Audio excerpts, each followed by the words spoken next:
People died. 1/3 of the entire world population was infected. There are several very interesting things about the Spanish flu. First of all, it didn't start in Spain. Secondly, it wasn't a flu. There's more, but let's start with these two, shall we? If it didn't start in Spain, then where did it? In the US. If it wasn't a flu virus, what was it? It was a bacteria that caused severe and in most cases lethal pneumonia. Long story short, during the first half of 1918, an experimental bacterial meningitis vaccine cultured in horses by the Rockefeller Institute for Medical Research in New York, now the Rockefeller University, was injected into soldiers at Fort Riley. The so-called Spanish flu was a vaccine experiment gone horribly wrong.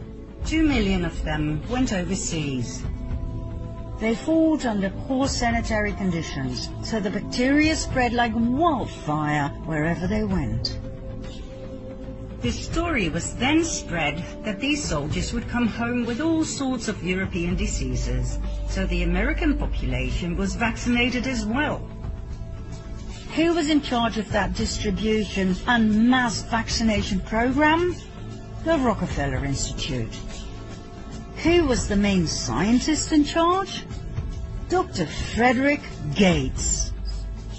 Those who survived became cloud adults, meaning they spread the bacteria to others, even the non-vaccinated. In modern COVID days, we would call it shedding. The vaccinated infecting the non-vaccinated. Amazing coincidence, right? Frederick Gates then, Bill Gates now. Rockefeller Initiative then, Rockefeller Initiative now.